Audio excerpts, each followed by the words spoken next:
out of the water. Afterwards, the crew was slated to be flown to Ellington Field and finally taken here to nearby Johnson Space Center to eventually be reunited with their families. The big issue is these.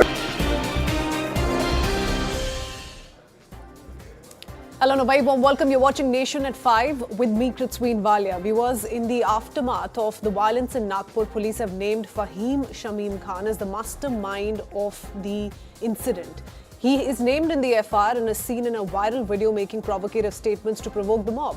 According to senior police officials, preliminary investigations in the video evidence suggest his provocative speech directly contributed to the escalation of tensions, triggering clashes between communities in the area.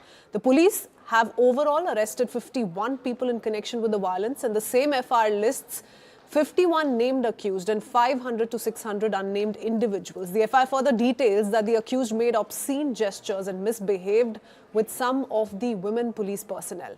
Maharashtra ATS also has launched an investigation and the suspects have been sent to police custody till the 21st of March. The police sources also say that the mob was mobilized through social media, with cyber teams now scrutinizing digital media posts. First up, we listen into the big reactions that have come in so far.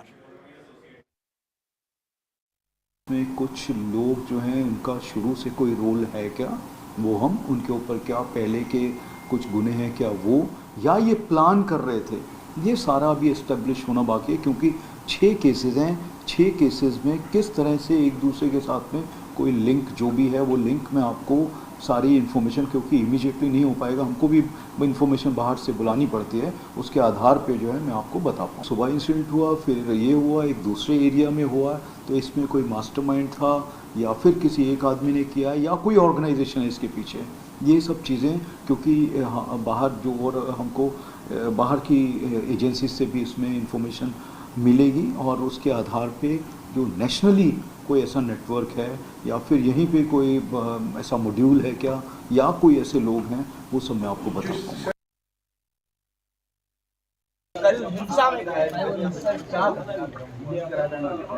बहुत बड़े पैमाने पर stone building वहाँ पर हुई थी और कुछ एंटी सोशल एलिमेंट्स भी थे, तो वहाँ पे हमारे और भी कुछ अधिकारी और अमलदार जो है वो उसमें घायल हुए हैं, लेकिन हमारी एक टीम वहाँ पे ट्रैप हुई थी, उनके बचाने के लिए हम मुझे मॉब के थोड़ा पास जाना पड़ा और मॉब में एक एंटी सोशल एलिमेंट था जिसके पास कुल्हाड़ी थी, उसने उसका वार किया और वो मैंने डिफेंस करने के लिए हाथ आगे किया, तो यहाँ पे वो एक गंभीर इंजरी यहाँ पे कुल्हाड़ी से वार किया गया था। क्या हत्या करने के प्रयास से वार किया गया था सर? वार तो उन्होंने वैसे ही किया था, लेकिन मैंने हाथ आगे किया तो वो रुक गया हुआ और मेरे हाथ पे लगा। आपके साथ कई और अधिकारी भी जो है गंभीर रूप से जख्मी? सर्टनली हमारे साथ और भी कुछ अधिकारी है कि जो स्टोन पेल्टिंग में जख्मी हुई है, मेजर इंजरीज भी हुई है, और उसमें फिर भी हमारे बाकी जो नागपुर पुलिस की टीम है under the leadership of Ravindra single sir बिल्कुल डट के वहाँ पे खड़े रहे और लॉ एंड ऑर्डर पूरा रिस्टोर किया। शेर जख्मी हुआ है लेकिन स्थिति नियंत्रण में आ गई। यस, महाराष्ट्र पुलिस के लिए मैं बोलूँगा, हमारा ब्रीदवाक्य है सदर रक्षण आए खल निगरण आए, तो हम अगर जख्मी भी हो जाते हैं फिर भी हम। मुख्यमंत्री बार बार आपका नाम ले रहे थे कि वो हमारे शेर है और इसी तरीके से पुलिस के जवान अपनी जान की बाजी लगाकर लोगों की रक्षा करते हैं, क्या कहेंगे? मुख्यमंत्री जी ने भरोसा जताया है। सर्टनली सीएम सर का भी कॉल आया था और उन्होंने पूरे नागपुर पुलिस का इसमें प्रशंसा की है, अभिनंदन किया है, उससे हमारा आत्मविश्वास भी द्विगुणित होगा और भविष्य में हम ऐसे ही अच्छे काम करेंगे। Let me quickly go across to CNN News 18's Mayuresh, who joins us with more details. Mayuresh, tell us about the modus operandi as being suspected by the police personnel. They've spoken of an alleged mastermind, Fahim Khan. What kind of a role the police are suspecting he played on the day violence unfolded in Nagpur? So according to the FIR, basically Fahim Khan is a person who has been referred as one of the masterminds. And the role which he played was crucial because he was the person who called the mob of 400 to 500 people near the masjid, and also he instigated the mob. That is the allegation the Nagpur police has leveled against him. Now he is under arrest and the further investigation is underway. If we talk about the Fahim Khan, who is he? He's a 38-year-old, we can say a local level politician who had contested the last election, Lok Sabha election against Nitin Gadkari, but he lost badly. But the Nagpur police is clearly of his view that he's the person who basically instigated the crowd who had gathered over there after police intervened in the morning session and calm down both the communities and requested both the communities not to get into the quarrel or not to get into the fight. But he was the person who basically called all the crowd there outside the masjid and instigated it. Okay, all right. So that's the kind of role that the police are suspecting that Fahim had played on the day violence slowly unfolded. Mayuresh, but do tell us about the investigation in its entirety. We're learning as many as 6 FIRs have been filed. Nagpur CP, in fact, was detailing some of those crucial takeaways for us as well. But what's the pre-planned conspiracy angle that the police are probing, as was spoken of by Chief Minister Devendra Fadnavis too? Absolutely. Devendra Fadnavis on the floor of the assembly also said that it is kind of a pre-planned attack. And ATS is probing that from where they gathered all this material which was used in the violence, including the stones, including the kerosene which was used. Also, if we talk about the Nagpur police is of the opinion that he is not the only mastermind. There must be some few other people who must have, or we can say that with a coordination with him, must have done this or involved in this entire incident. And that's why they are not revealing much details. They are taking help of the CCTV footages of those particular areas to identify more people and the role which they have played. Oh, absolutely. Because, you know, within minutes is when Fahim allegedly was able to mobilize people in hundreds, and that police say has played the damaging part it has in leading to the violence that was witnessed on the 17th. Mayuresh, thank you so much for getting us all those details. Several reactions coming in, including from RSS's Sunil Ambekar, who's interestingly spoken of this entire controversy surrounding Mughal Emperor Aurangzeb and says it isn't quite relevant in today's day and age. Listen in. जो हम violence देख रहे हैं, I want to know how important it is because it happened a few meters away from the headquarters of the RSS. Is Aurangzeb relevant today? And the Chief Minister of Maharashtra also said that this was a pre-planned attack. And right now we've also have the police also investigating this. What is your take? What is the RSS take on this? Because it was led by the VHP there. What do you think is the RSS take on this? See, any type of violence is not good to the health of the society, and I think police are have taken the cognizance of it, and so I think they will go into the details, and that's the point. Is Aurangzeb relevant today? Do you think the tomb should be moved? I think not relevant. वहाँ पे पहला सरकार को वो accept करना पड़ेगा, हाँ intelligence failure था, या अगर इंटेलिजेंस आपके पास थी फिर भी आपने एक्ट नहीं किया तो जानबूझ के आपने वो जो दंगल हुई वो आपने करवा दी, ऐसे हम सबको कहना पड़ेगा. देखिए, जो नागपुर में जो इंसिडेंट हुआ है ये काफ़ी गंभीर है. जो भी कार्रवाई होगी वो बिल्कुल कठोर से कठोर कार्रवाई की जाएगी. जो भी लोगों की इतनी हिम्मत हुई है कि डीसीपी लेवल ऑफिसर और पुलिस कर्मचारी के ऊपर हाथ उठाना, ये बिल्कुल सहन नहीं किया जाएगा. देश में कोई भी दंगा और उसकी पड़ताल होगी, यही लोग नजर आएंगे. मैंने कहा ना, औरंगजेब की कब्र नहीं खोद रहे हैं, इस देश की कब्र खोदने की आप कोशिश कर रहे हैं. इसके मिजाज की, महासागरीय चरित्र की, इतिहास के बासी पन्नों में जाकर के आपकी नाकामियां नहीं छुपेंगी. Acknowledge it.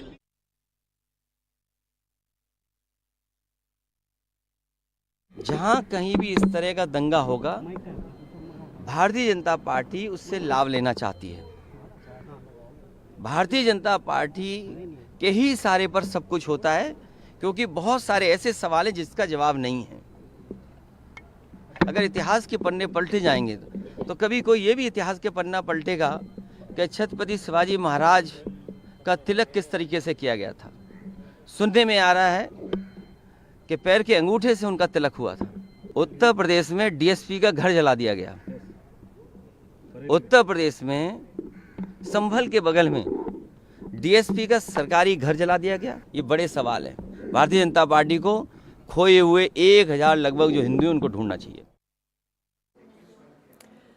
And from this, moving our attention to yet another comment which is being cited by the BJP heavily, praising Prime Minister Modi for his diplomatic strategies for the second time in a month. Shashi Tharoor admitted he was wrong in opposing India's stand on the Ukraine war. The Congress leader, during an interactive session at the Riot dialogue, said he was still wiping the egg off his face for being one of the few to criticize India's position at the time of the war breaking out, when he called for condemnation of Russia's aggression. However, reflecting on the situation now, he acknowledged that India's approach has proven effective. He also noted that the policy allowed India's Prime Minister to maintain strong diplomatic ties with both Ukraine and Russia, with visits to both capitals just 2 weeks apart, ultimately positioning India to play a significant role in achieving lasting peace.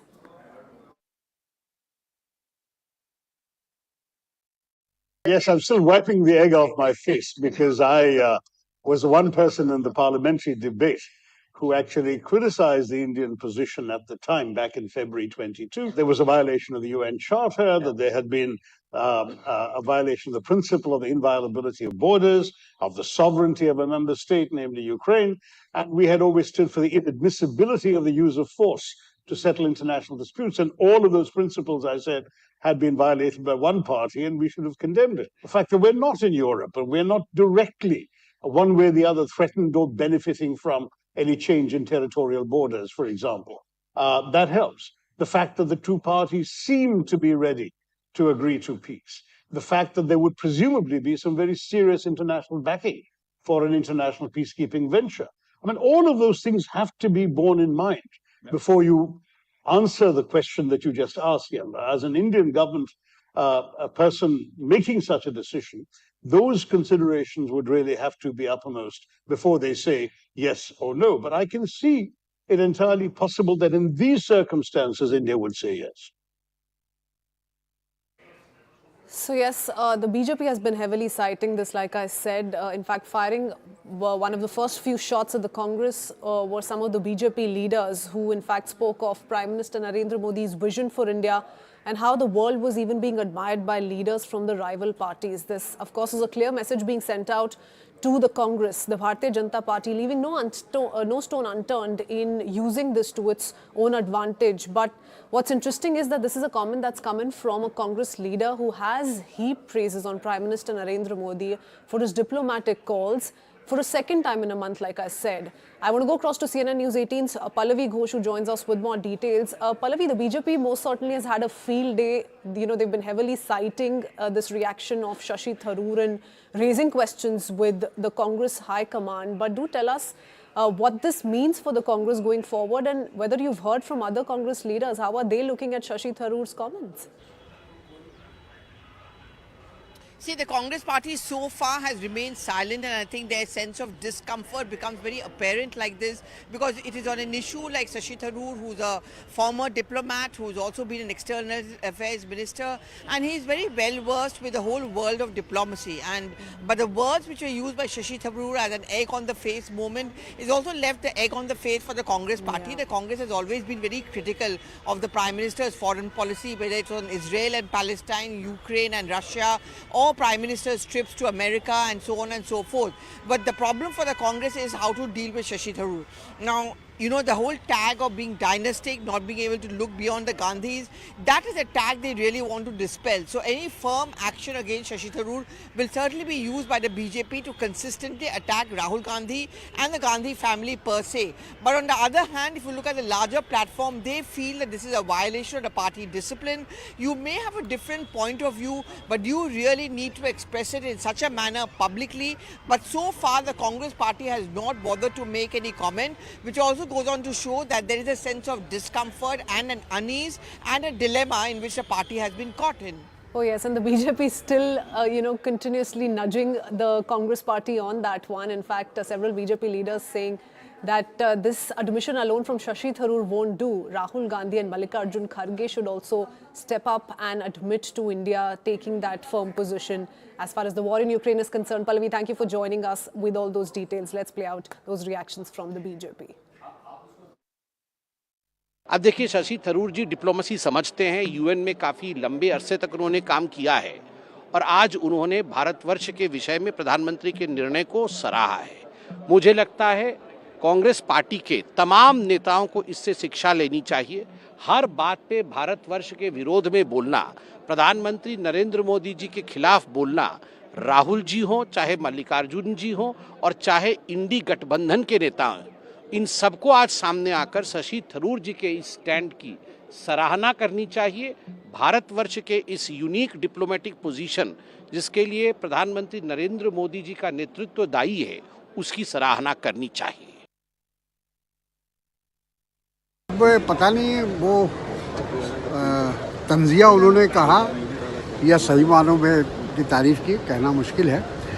लेकिन शशि थरूर जो कि UN में रहे हैं, उनको दुनिया के पूरे विश्व के जो राजनीति है उससे वो वाकिफ़ है। मैं समझता हूँ कि शायद वो कारण रहा होगा, इसलिए वो हमेशा जो भी इंटरनेशनल इश्यूज होते हैं उस पर अपनी राय देते हैं। सर, इसके पहले भी वो प्रधानमंत्री खास तौर से तारीफ कर चुके हैं, उनसे मिल भी चुके हैं, तो क्या कई बार आपकी पार्टी के लोग सवाल उठाते हैं उनके इंटेंशन पे? नहीं, मेरा ख्याल है उनका इंटेंशन बिल्कुल ठीक है और ये सिंसियर कांग्रेस लीडर और अपनी बात कहना। हमारे कांग्रेस पार्टी में एक अच्छी बात यह है कि हमारे यहाँ डेमोक्रेटिक फंक्शनिंग है। हम लोग को इस बात का अधिकार है कि जो नेशनल इश्यूज होते हैं या इंटरनेशनल इश्यूज होते हैं उसमें अपनी व्यक्तिगत राय दे सकते।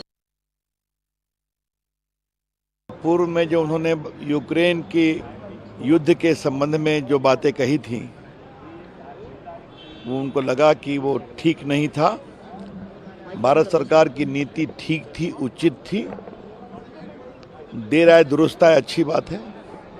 आज विदेश नीति में नरेंद्र मोदी की सरकार और उनके द्वारा स्वयं के लिए गए जो भी निर्णय होते हैं वो भारत के हित में होते हैं। जैसे शशि थरूर ने स्वीकारा है, वैसे ही कांग्रेस पार्टी के बाकी नेता स्वीकारेंगे तो अच्छी बात है।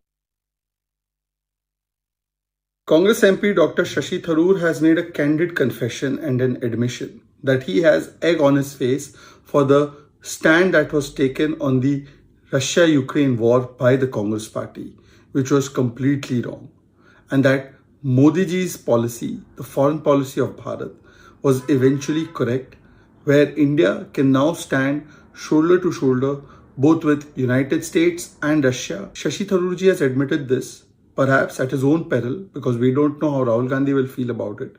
He might again chastise Dr. Tharoor like was done in the past. But the Congress should also admit that it was wrong. It should admit that it criticizes policies, especially policies of Rashtaniti, with the view of doing Rajniti, petty Rajniti. And moving on to the story we've all been glued to since early this morning, Sunita Williams beamed with joy as she stepped out of SpaceX's Dragon capsule. She waved and smiled as she made her way out of the hatch after spending an unexpected 9-month stay aboard the International Space Station. The SpaceX Crew Dragon spacecraft carrying Sunny Williams, Butch, Wilmore, American astronaut Nick Hague and another Russian cosmonaut made a spectacular re-entry before deploying parachutes for a smooth splashdown off the coast of Florida at 3:20 a.m. as was expected. NASA officials confirmed their safe recovery shortly after touchdown, praising the astronauts' resilience and adaptability throughout the extended mission. Following their initial checkups, they will be then flown to NASA's Johnson Space Center in Houston, where they will spend several days undergoing several health evaluations before being cleared to reunite with their families. And the White House also shared a message celebrating the successful mission. With the post, it said, and I quote, "Promise made, promise kept," unquote. While SpaceX founder Elon Musk also congratulated all the teams involved in the mission. Clear blue skies and calm sea conditions. Well, it was a perfect moment created as the SpaceX Dragon spacecraft splashed down early this morning on Wednesday. It carried 4 crew members from the International Space Station, but it was a very special moment for 2 astronauts, especially Sunita Williams and Butch Wilmore, who had been stranded at the International Space Station for 9 long months. They had left for the International Space Station last June for an 8-day work trip, but it ended up becoming 9 months long when the Boeing Starliner, which carried them, kind of malfunctioned. There were helium leaks and problems with thrusters, after which NASA decided that it wasn't really safe to bring the two astronauts back on the same spacecraft. Now, after 9 months, it was a SpaceX Dragon spacecraft which actually went and brought the two astronauts safely back home. NASA shared those visuals as the crew members came out one by one, with Sunita Williams really waving and smiling at people. There were billions of people who were really praying for their safe return, especially in India, where Sunita Williams shares a special connection. She has been to India 3 times in the past few years. Now, this is also a very special moment because it reminds us also of Kalpana Chawla, who unfortunately we lost in an expedition like this. Now, Sunita Williams has also set multiple records with her extended stay at the International Space Station. She has so far carried out 9 space walks, and she's among the highest, she's among the astronauts with the highest amount of time spent at the International Space Station. Now, over the next 24 to 48 hours, all the 4 astronauts will soon be reunited with their family members, and they'll also undergo medical checkups because of their extended stay in microgravity. They conducted over 150 experiments at the International Space Station over the last 9 months. Remember, every human space flight is a dynamic exercise. There are a lot of uncertainties involved despite all the preparations that happen. Now, NASA said that it's very happy with the successful return of all the crew members. It also marks a successful collaboration of NASA with the private company SpaceX. Remember, this is part of NASA's commercial crew program, and goes on to show that in the next few years we will see more such collaborations with private companies. And Splashdown, Crew 9 back on Earth. A harrowing finish to the end of a long journey. Parachutes deployed, slowing the capsule barreling towards Earth. The crew 9 astronauts landed off the coast of Tallahassee, Florida.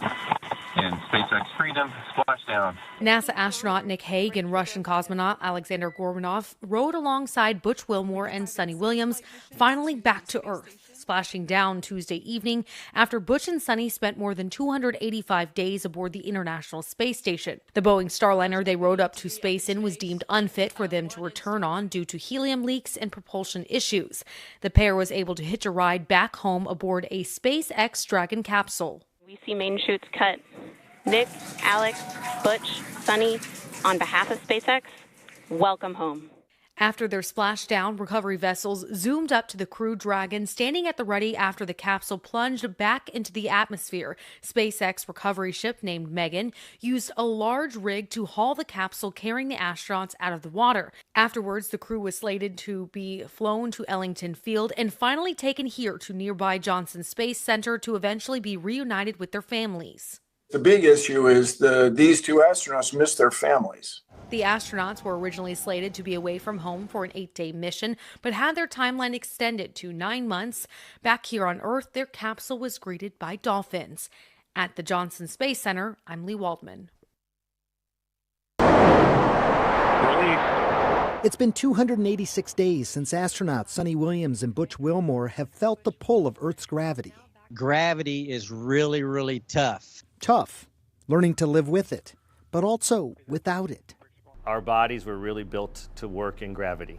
At NASA's Countermeasures Lab, exercise routines and equipment are designed to help prevent astronauts from losing bone and muscle mass while they're in space. Force is what helps our muscles get stronger. Force is what helps our bones to stay strong. Force is what helps our heart to stay strong by having to pump the blood against gravity. So when you take that force away, you all of a sudden lose a really important stimulus that's important for health. It would be the same thing as if someone was confined to a bed because they had an injury for a long time. People lose their muscle strength, they lose their bone strength. That's why astronauts spend hours each day exercising while on the space station. In fact, back in 2012, Williams even showed me how she was preparing to do a triathlon from space so that she could compete with me while I was doing a triathlon on Earth. You're going 17,500 miles an hour. Yeah, I'll be done like that. What am I saying? I'll be done way before you. So I'll base it on time. But again, we are talking about an unnatural environment for humans. When you're in space, body fluids shift from the legs to the head and upper body, as much as 2 liters of fluid. NASA says a natural reaction to this is a decrease in the total amount of blood in your blood vessels. That can result in low blood pressure or hypotension. We've even started to see how long-duration flights directly impacts the brain. Look here. You can see that the brain shifts up ever so slightly in the skull, and the fluids surrounding and protecting it expand. To, have, me being there for such a long time, they can see how that, environmental effects affect us on a genetic level and what that means to our health. Astronaut Scott Kelly knows this better than most people. He spent 340 days aboard the International Space Station for NASA's twin study. That's where they compared his physical state in space to his twin brother, Mark, back on Earth. They found that space impacted a host of things, like his eyes, his balance, his gut microbes, his cognitive abilities, and even his gene expression. But then, Touchdown. The body has to adapt again when it is thrust back to Earth. When you get back, gravity starts pulling everything to your lower extremities. The fluid that is shifting, I got a little puffy face. It's always that way when I'm in space.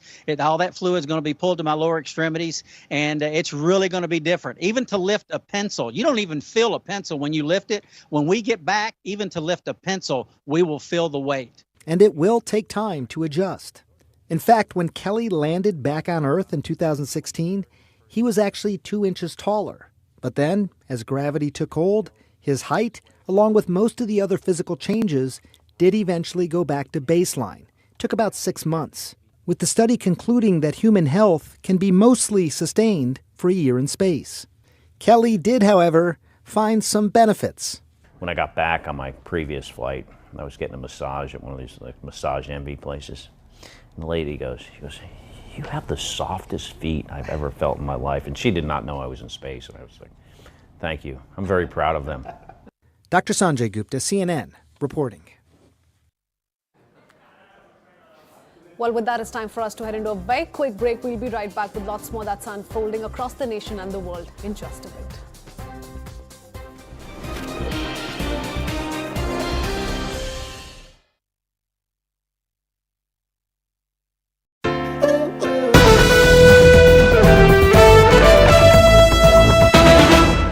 And Splashdown, Crew 9 back on Earth. A harrowing finish to the end of a long journey. Parachutes deployed, slowing the capsule barreling towards Earth. The Crew 9 astronauts landed off the coast of Tallahassee, Florida. And SpaceX Freedom, Splashdown. NASA astronaut Nick Hague and Russian cosmonaut Alexander Gorbanov rode alongside Butch Wilmore and Sunny Williams, finally back to Earth, splashing down Tuesday evening after Butch and Sunny spent more than 285 days aboard the International Space Station. The Boeing Starliner they rode up to space in was deemed unfit for them to return on due to helium leaks and propulsion issues. The pair was able to hitch a ride back home aboard a SpaceX Dragon capsule. We see main chutes cut. Nick, Alex, Butch, Sunny, on behalf of SpaceX, welcome home. After their splashdown, recovery vessels zoomed up to the Crew Dragon, standing at the ready after the capsule plunged back into the atmosphere. SpaceX recovery ship named Megan used a large rig to haul the capsule carrying the astronauts out of the water. Afterwards, the crew was slated to be flown to Ellington Field and finally taken here to nearby Johnson Space Center to eventually be reunited with their families. The big issue is these two astronauts missed their families. The astronauts were originally slated to be away from home for an 8-day mission, but had their timeline extended to 9 months. Back here on Earth, their capsule was greeted by dolphins. At the Johnson Space Center, I'm Lee Waldman. For the recovery teams themselves, we started the day taking a series of helicopters out to the vessel. Oh yeah, Sandra, this view is absolutely unbeatable. So just to kind of finish off what I was saying is once that side hatch of the spacecraft is open, that crew will be assisted out of the capsule one by one. The distance there between, dolphin cam back again. we can see.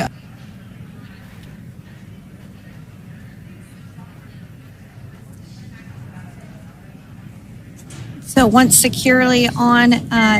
Welcome aboard the recovery vessel. Recovery personnel are completing final checks.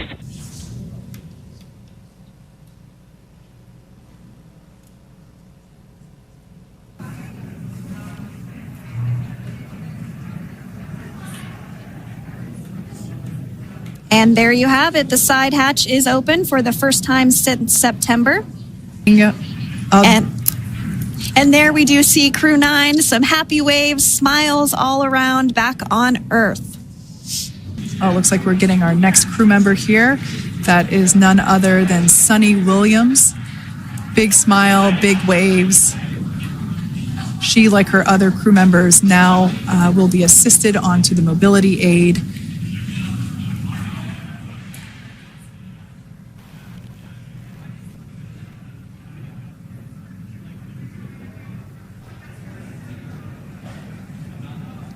There we have it, some waves, some thumbs up, and some smiles. We're getting some views of him now as he egresses or exits the spacecraft.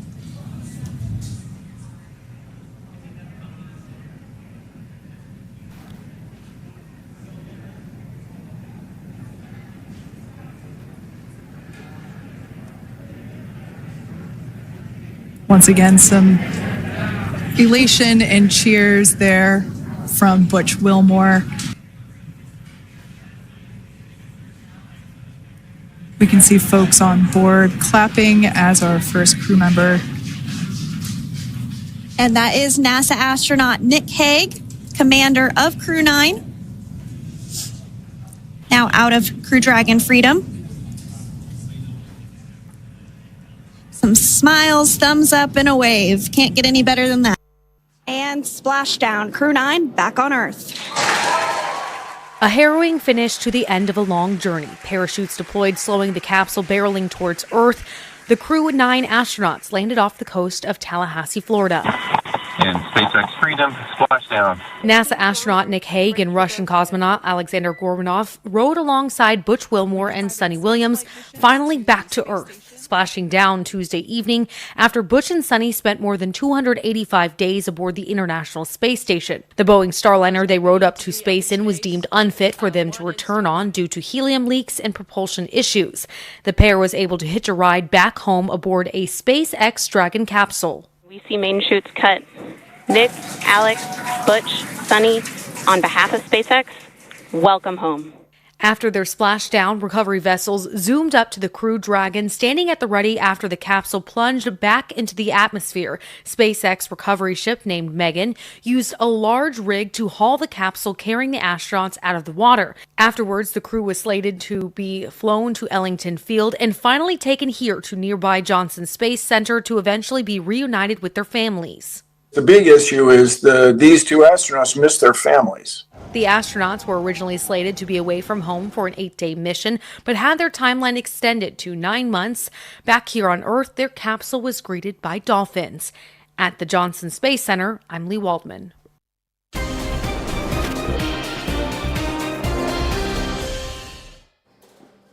Welcome back. You're watching Nation at 5. Well, we return with news coming in from Maharashtra in the wake of Nagpur riots. A strong statement has been issued by Chief Minister Devendra Fadnavis. Once again in the State Assembly, he says those who attacked the police in Nagpur will be dug out from their graves. They will not be spared, is what's been said by Chief Minister Devendra Fadnavis. Remember, such strong statements have come in from the CM ever since violence broke out in Nagpur on the 17th of March. He, of course, has been speaking of how the violent incident and riots seem to be pre-planned. Remember, these remarks were also made in the Maharashtra Assembly, and once again, another strong statement coming in from Devendra Fadnavis in the State Assembly when he says those who attacked the police in Nagpur will be dug out from their graves and will not be spared. Do remember, a lot of police personnel have sustained injuries while trying to bring the law and order situation under control in Nagpur on the 17th, on the evening. On the eve of this violence that broke out, it was the police personnel who were deployed in large numbers who were trying to bring the situation under control, but ended up sustaining some severe injuries. Going across to Mayuresh, who joins us with more details. Mayuresh, we've seen several statements from the Chief Minister, so he really has been spearheading the charge for the Bharatiya Janata Party. He's been speaking of toughest of action and has promised that the culprits will be behind bars. But this is yet another symbolic message that is being sent out by the CM. Absolutely, and he made this statement on the floor of the House while giving the update about the current situation in Nagpur. You have to remember one thing, that he is also Home Minister of Maharashtra, and there are a lot of questions which have been raised against the Home Department and about the intelligence failure also. So while addressing the House, he clearly said that no one will be spared, and he again reiterated that we will find out all those culprits who are still hiding behind any shelter or getting any shelter, and who are the main perpetrators of this particular violence. Okay, all right. So no vandals will be spared, says Chief Minister Devendra Fadnavis. Let's listen in to what exactly was said by the CM inside the assembly. पण पोलिसांवर हल्ला हा क्षम्य नाही, त्यामुळे त्यांच्यावर जी strictest कारवाई आहे ती कारवाई करून विविक्षित वेळेमध्ये त्यांच्यावर ही सगळी कारवाई केली जाईल. पण आता नागपूर शांत आहे. नागपूर तसं शांततेकरताच प्रसिद्ध आहे. 1992 नंतर नागपुरात आणून घेऊ, नंतर मांडा. त्यामुळे 1992 नंतर नागपूरमध्ये कधीही दंगल झालेली नाही. त्यामुळे परवाचा झालेला इन्सिडन्स हा काही लोकांनी याच्याकरता काही हा समाज तो समाज असं नाही, पण काही लोकांनी हा जाणीवपूर्वक केलेला त्या ठिकाणी लक्षात येतो. औरंगजेबाची कबर जाळली गेली आणि त्याच्यावर त्याचं नीट आम्ही व्हेरिफिकेशन केलं, त्याला मॅग्निफाय करूनही व्हेरिफिकेशन केलं. पण जाणीवपूर्वक आयाती जाळल्या अशा प्रकारचे त्या ठिकाणी मेसेजेस फिरवण्यात आले आणि त्यातून also we did investigation that who spreaded the messages, सामाजिक स्वास्थ्य बिघडवतात, and जाणीवपूर्वक such messages basically are not good because they are spreading the rumors.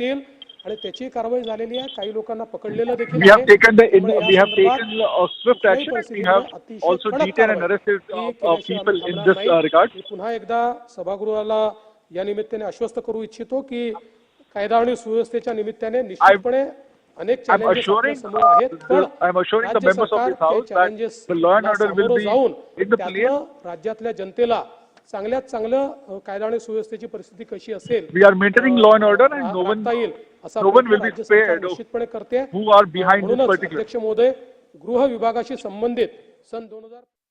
Going across to Mayuresh once again. Mayuresh, it's a detailed reaction inside the assembly. Can you put that in perspective for our viewers? Because this is a warning that we've repeatedly heard from the CM. Absolutely, as I said, that he is the Home Minister of Maharashtra also, so a lot of criticism he has got about the intelligence failure when he himself said that it was a predetermined or pre-planned violence which happened. Right now, he assured the members of the lower assembly or lower house that whoever has done this will not be spared, and he also said that people spread the wrong message or a message on the social media which was a kind of a fake narrative message.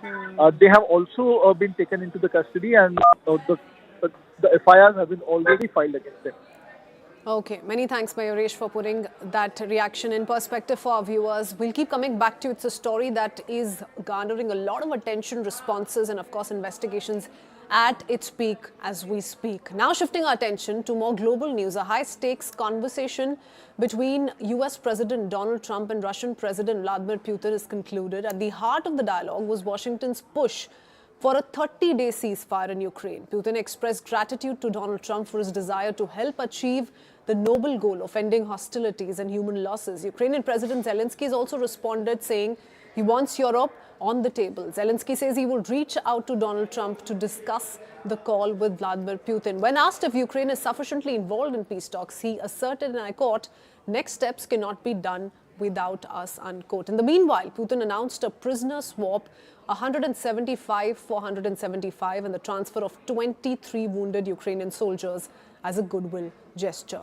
So that's the latest coming in, but we also have another breaking news update, and this is a CNN News 18 exclusive. Top intelligence sources have told your channel that France is likely to lead a common European defence force, adding that a fund of 650 billion euros will be raised for the initiative. Top intelligence sources say China is also ready to extend support. So this campaign is essentially being led by French President Emmanuel Macron, who is spearheading this initiative to establish a common European defence force, wanting to raise 650 billion euros. And the time frame we're learning is next 3 to 5 years. I want to go across to Akanksha Swaroop, who joins us with more details. Exclusive input being shared by Manoj Gupta. Akanksha, how do you view this, especially given the intervention by Donald Trump, what we've heard so far from Ukraine and Russia, and how Europe also is aiming at being more self-reliant, given the several reactions that have come in from US President Donald Trump so far? True, Prithvi, in these inputs that have been shared by Security Affairs Editor Mr. Manoj Gupta, I think the interesting part is that China is willing to give all its support. As you rightly highlighted, the French President Macron is going to be leading this entire fund of $650 billion to be raised. Remember, important to talk about this from a historical point of view, given that after the Second World War, the European nations have really dipped their defense spending, but that seems to now be going through an overhaul as now under the aegis of the French president, we are learning that they are going to have a proper European armies, what they are going to work towards at the same time. The timeline that they are looking to raise this money, this entire amount of 650 billion euros is going to be between 3 to 5 years. As far as Ukraine's own supplies are concerned, they make up to 55%. The US supplies 20%, and the remaining is going to be is so far being done by Europe, which Europe now looks forward to increasing even further.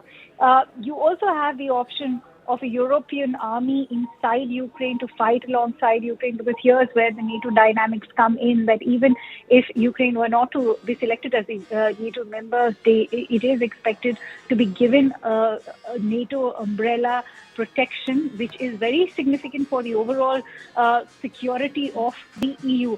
The other aspect, Christine, is that it's very interesting to see how China is making signs of standing by Europe, as Chinese leaders have also spoken to German and French leaders that they do not agree with the US proposal as far as a ceasefire without Ukrainian participation is concerned. So such is the capricious nature of international relations and diplomacy, where you see Russia being approached by the United States and dynamics now changing as China offers its own support. There's also talk of a common EU defense budget. It's going to be, again, at time when Europe is also going through its economic recession. It's not clear if countries can sacrifice their own internal economic interests for contribution to a common defense budget.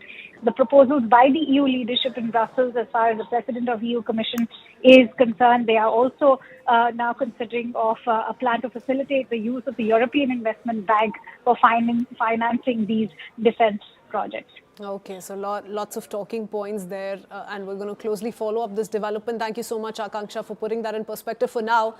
And talking about the conflict in Ukraine, civilians in Kherson also say that they're being, quote-unquote, hunted by armed Russian drones. So we get you more details in this report. This is CNN's Clarissa Ward getting us more details. Take a look. On the streets of Kherson, anyone is fair game. Every day, swarms of Russian drones glide across the river on a deadly hunt that locals have dubbed a human safari. They target the old and the young, men and women. Flying low, they taunt and terrorize their prey. A man crosses himself, preparing for the worst, before the drone buzzes on. Others are not so fortunate. Russian social media is awash with these videos, complete with heavy metal soundtracks and gloating comments. But to the people of Kherson, this is anything but a game. So this is the central square here in Kherson, and you can see it is eerily deserted, just a few people out on the streets. It was raining and cloudy earlier, which means sometimes more people go out because that's not good weather for flying drones. But now, again, just a handful of people. All the stores you can see over there are basically boarded up. The one supermarket open is heavily fortified. For Kherson residents, the simplest daily errand is the riskiest part of the day. Some can't even get to the supermarket. We drive to meet volunteers from the local administration. So we're heading now to the eastern outskirts of the city. This is one of the most dangerous parts of the city, and they're getting ready to distribute some aid. They have to do it quickly and efficiently to ensure that they don't get seen by the drones. The area is very exposed. We're told to hide our body armor under our coats. Okay, so we've just arrived at this point. You can see they're starting to distribute the aid. Beleaguered residents emerge from their homes, where they live largely stranded. They grab supplies for neighbors who need help. They've lived through Russian occupation, then liberation, now this. Ina and her granddaughter tell me that life is so hard here. But there's no time to be afraid. She goes to collect her box of supplies. So I told her that she's very strong, and she said everybody here is very strong. We have to be. A man sets about repairing the roof of his home, undeterred by the near certain prospect of future attacks. So they're saying that they have heard from the army that Russian drones have taken off from the other side of the river, so they're telling us to move on now. We speed through the roads back to a safer part of the city. Nowhere in Kherson is really safe. The local hospital is surrounded by sandbag barriers. He says they hit here quite a lot. That's why there's all these protections outside. Across Kherson region, there were more than 2,000 drone launches just last week. The aftermath of that staggering statistic clearly seen here. Alena Shigareva says she and her friend were walking home from work when they were hunted. We were two women, all made up, without hats, carrying flowers and wearing white jackets, she tells us. They could see we were women, not soldiers. It's just horror. In another room, 19-year-old Boris is recovering from lung and leg injuries after the minibus he was traveling in was hit by a drone. 2 people were killed and 8 wounded. They are Russians, what can I say, he tells us. They're animals, nothing else to say. Pretty much every room in this entire ward has someone in it who has been injured or maimed by a drone. The doctor says they have 28 drone injuries that they are treating at the moment. This is just one of 3 hospitals that serve this city, and he said the number has just been going up and up since last August. We steadily receive 90 to 100 patients injured in drone attacks a month, he says, and there were 20 attacks in 1 week on the hospital's generators. Russia has frequently targeted Ukraine's power infrastructure in this war, but rarely has it so flagrantly pursued civilians. We can call it a hunt for civilians, Mayor Roman Brochko explains. The Russians send fresh drone units to Kherson region, and they train by attacking ordinary people with drones. Then send these units to Donetsk and Lugansk. Then they send another new unit here to continue the human safari. What can you really do to protect people here? There's no panacea to fully cover the city because the Russians are developing their technologies, he says. There's no jammer that can fully close the sky. And so the people of Kherson suffer on. As outside powers bargain for an end to this war, nowhere are Russia's intentions felt so intimately. Clarissa Ward, CNN, Kherson.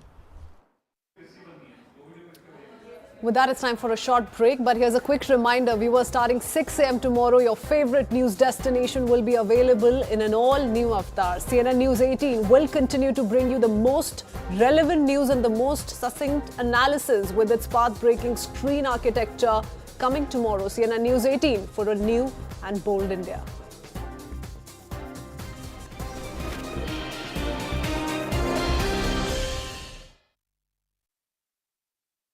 Brought to you by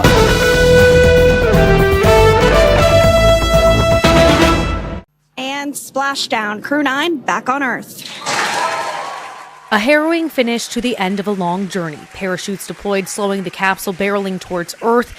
The Crew 9 astronauts landed off the coast of Tallahassee, Florida. and SpaceX Freedom, Splashdown. NASA astronaut Nick Hague and Russian cosmonaut Alexander Gorbanov rode alongside Butch Wilmore and Sunny Williams, finally back to Earth, splashing down Tuesday evening after Butch and Sunny spent more than 285 days aboard the International Space Station. The Boeing Starliner they rode up to space in was deemed unfit for them to return on due to helium leaks and propulsion issues. The pair was able to hitch a ride back home aboard a SpaceX Dragon capsule. We see main chutes cut. Nick, Alex, Butch, Sunny, on behalf of SpaceX, welcome home. After their splashdown, recovery vessels zoomed up to the Crew Dragon, standing at the ready after the capsule plunged back into the atmosphere. SpaceX recovery ship named Megan used a large rig to haul the capsule carrying the astronauts out of the water. Afterwards, the crew was slated to be flown to Ellington Field and finally taken here to nearby Johnson Space Center to eventually be reunited with their families. The big issue is these two astronauts missed their families. The astronauts were originally slated to be away from home for an 8-day mission, but had their timeline extended to 9 months. Back here on Earth, their capsule was greeted by dolphins. At the Johnson Space Center, I'm Lee Waldman. For the recovery teams themselves, we started the day taking a series of helicopters out to the vessel. Oh yeah, Sandra, this view is absolutely unbeatable. So just to kind of finish off what I was saying is once that side hatch of the spacecraft is open, that crew will be assisted out of the capsule one by one. The distance there between, dolphin cam back again. we can see.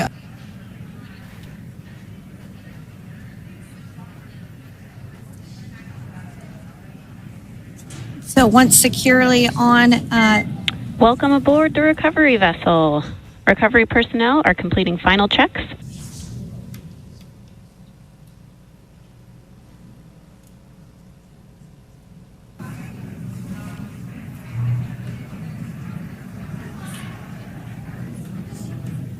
And there you have it. The side hatch is open for the first time since September. Yeah. And there we do see Crew 9, some happy waves, smiles all around back on Earth. Oh, looks like we're getting our next crew member here. That is none other than Sunny Williams. Big smile, big waves. She, like her other crew members, now will be assisted onto the mobility aid.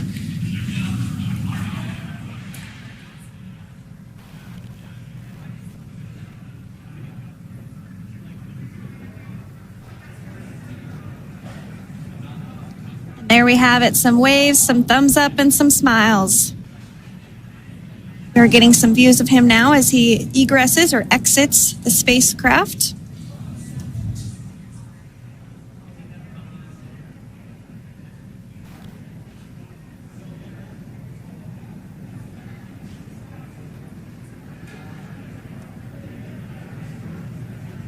Once again, some elation and cheers there from Butch Wilmore. We can see folks on board clapping as our first crew member. And that is NASA astronaut Nick Hague, commander of Crew 9. Now out of Crew Dragon Freedom. Some smiles, thumbs up, and a wave. Can't get any better than that. And Splashdown, Crew 9 back on Earth. A harrowing finish to the end of a long journey. Parachutes deployed, slowing the capsule barreling towards Earth. The Crew 9 astronauts landed off the coast of Tallahassee, Florida. And SpaceX Freedom, Splashdown. NASA astronaut Nick Hague and Russian cosmonaut Alexander Gorbanov rode alongside Butch Wilmore and Sunny Williams, finally back to Earth, splashing down Tuesday evening after Butch and Sunny spent more than 285 days aboard the International Space Station. The Boeing Starliner they rode up to space in was deemed unfit for them to return on due to helium leaks and propulsion issues. The pair was able to hitch a ride back home aboard a SpaceX Dragon capsule. We see main chutes cut. Nick, Alex, Butch, Sunny, on behalf of SpaceX, welcome home. After their splashdown, recovery vessels zoomed up to the Crew Dragon, standing at the ready after the capsule plunged back into the atmosphere. SpaceX recovery ship named Megan used a large rig to haul the capsule carrying the astronauts out of the water. Afterwards, the crew was slated to be flown to Ellington Field and finally taken here to nearby Johnson Space Center to eventually be reunited with their families. The big issue is these two astronauts missed their families. The astronauts were originally slated to be away from home for an 8-day mission, but had their timeline extended to 9 months. Back here on Earth, their capsule was greeted by dolphins. At the Johnson Space Center, I'm Lee Waldman. For the recovery teams themselves, we started the day taking a series of helicopters out to the vessel. Oh yeah, Sandra, this view is absolutely unbeatable. So just to kind of finish off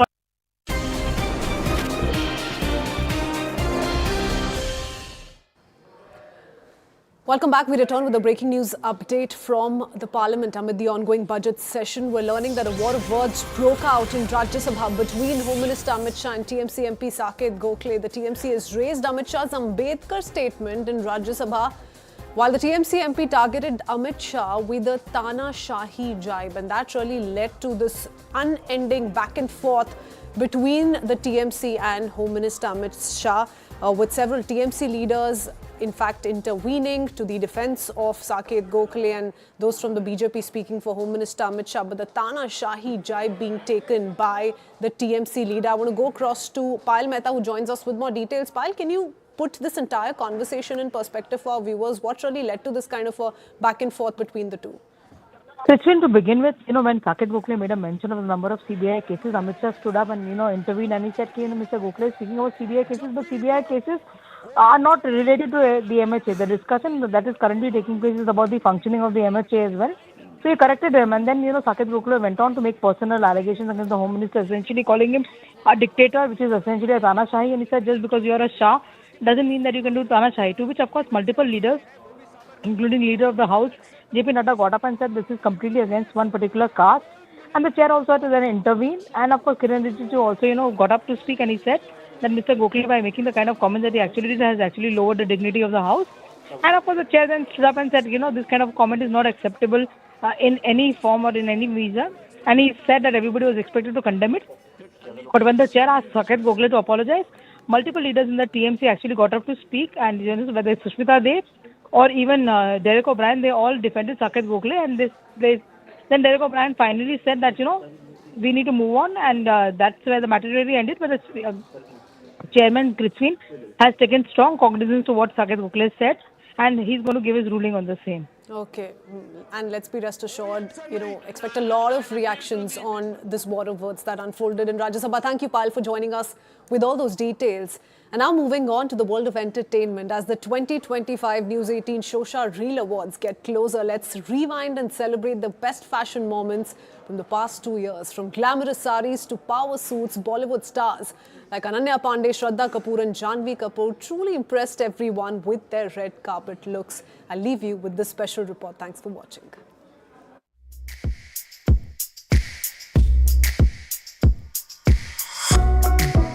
Stars prepare to dazzle once again at the 2025 News 18 Shosha Reel Awards on March 20, we thought why not take a moment to rewind and celebrate the fashion moments that made the past 2 years unforgettable. From shimmering saris to bold pantsuits, our favorite stars have redefined what it means to turn heads. So let's look back at the best of the best, starting with the standout styles that made us gasp and go wow. Starting with last year's News 18 Shosha Reel Awards, it was a glamorous affair with Bollywood stars turning heads